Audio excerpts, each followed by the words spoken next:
During the Cold War, Moscow had a way of treating disobedient younger brothers, sometimes rougher than it treated its enemies. But this one kicked back against the steel plate. Can a superpower ever fully control the script of history? Today's episode, we talk about the Balkan Tiger, a life and death standoff with Moscow the Great. See the world through the lens of the Cold War. See today more clearly. Welcome to Cold War City. I am your host. The Cold War has entered its third year, last round in 1948. America planted its flag in Western Europe. This round inside Moscow's own camp, the purge begins. Episode 13, The Man Who Could Not Be Killed. Act 1, The Lock and the Ledger. Stalin's first weapon was money. In January 1949, the Soviet Union founded the Council for Mutual Economic Assistance, pulling Eastern European states into its circle while shutting Yugoslavia out. Soviet trade with Yugoslavia collapsed to 1/8 of its previous level, and neighbors cut supply lines that had once carried half the country's foreign trade. The border was not safe either. Between 1948 and 53, Yugoslav records counted more than 7,800 border incidents and 27 security personnel killed. To stop war from arriving, Yugoslavia poured 21.4% of national income into military spending. By 1952, 1/5 of the country's wealth spent on guns while bread grew scarce. But a blockade can starve trade. It cannot kill a regime that grew its own roots. The economic collapse Stalin wanted never came because rescue money arrived from the opposite direction. The US Export-Import Bank issued a $20 million loan in 1949, and Truman signed emergency aid, sending $50 million of food across the Atlantic. By 1955, American military assistance to Yugoslavia totaled roughly $1.2 billion. A communist state taking money from Washington, the first crack in Moscow's wall of unity. Washington was not asking Tito to switch sides. It only hoped the crack would not close. Tito made his position clear. Money could open the door, but no Yugoslav soldier would join a Western military bloc. Act 2, turning the inside to iron. 23 days after the expulsion resolution, the Fifth Congress of the Communist Party of Yugoslavia opened in Belgrade, with more than 2,300 delegates attending. Tito's private correspondence with Stalin was read aloud, letting party members judge for themselves. Nobody had expected this. Now every member had to choose a side. Stalin waited for the party to turn on Tito from the inside, but Tito moved. First Army Chief of Staff Arso Jovanovic sided with Moscow and was shot dead fleeing toward Romania.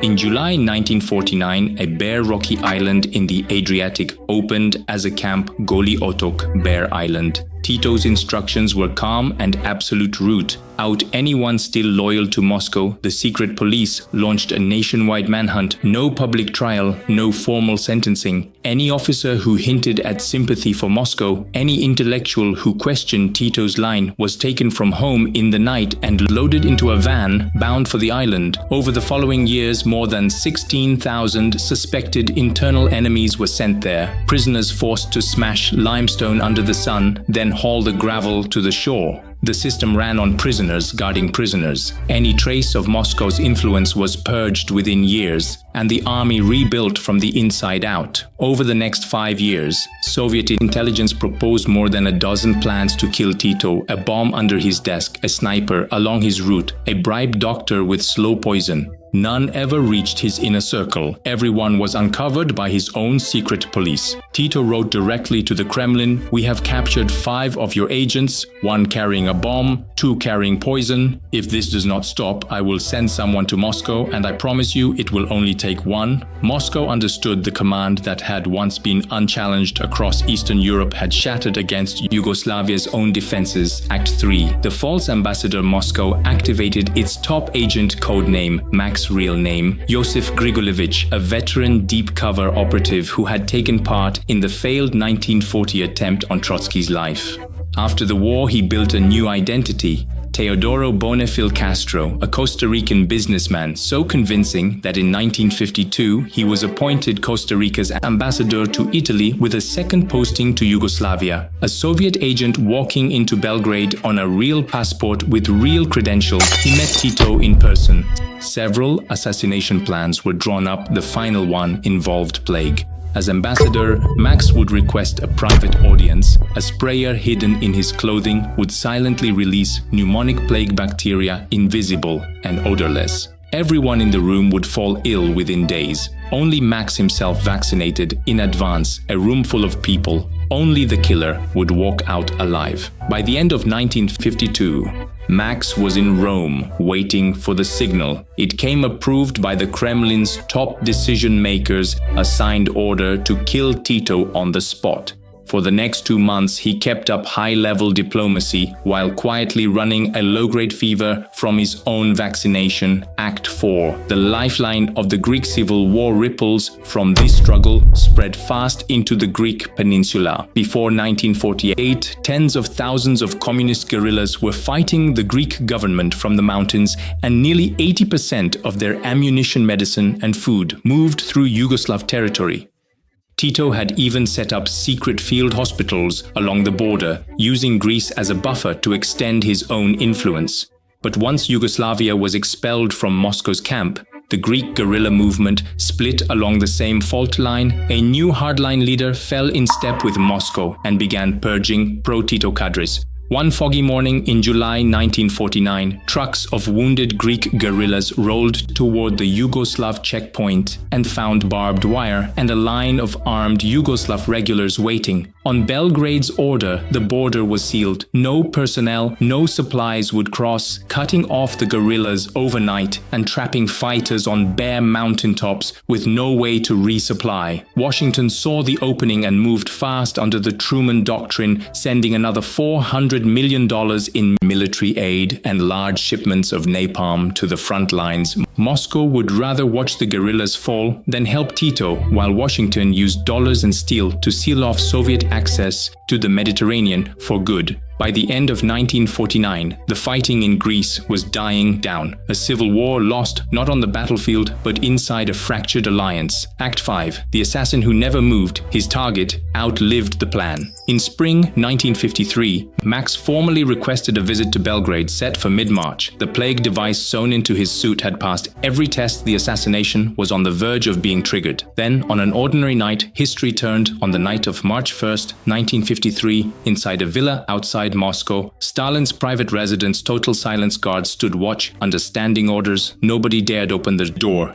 Not until noon the next day, when staff finally entered the room, did they find the man who had commanded a superpower for 30 years lying on the carpet. A sudden cerebral hemorrhage had taken his voice. The Kremlin's center of power went vacant overnight for the men beneath him. Winning the internal power struggle now mattered more than any operation abroad. On March 5th, Radio Moscow broadcast the announcement of mourning. The man who had sworn to end Tito closed his eyes first. Days later, Lavrenti Beria took over the security services and found the plague order still active. A biological assassination in the Balkans now would be a disaster. The new leadership could not survive. On March 10th, a top-secret cable reached Rome. The operation was terminated. Max returned to his Teodoro identity, submitted paperwork for a second visit, and then vanished from Western view entirely. Grigulevich resurfaced in Moscow, reinvented as a respected historian, spending the rest of his life in that role. The man behind a dozen assassination orders, Tito stayed in his presidential palace until 1980. The door Stalin never managed to force open was bought instead by the West. In the decades that followed, a long line of nations across Asia and Africa followed the same path Tito had carved. They called it non-alignment. This round, Moscow Moscow lost with barely a shot fired, but the crack in its own camp never closed again. Stalin's death did more than end a purge. It pulled the world back from the edge of a biological catastrophe already signed and sealed. This rupture in Yugoslavia taught Washington its line of defense could not rest on goodwill alone. It needed the combined military command of more than a dozen nations welded into a single chain. In April 1949, at a signing table in Washington, that war machine was already being assembled. Next time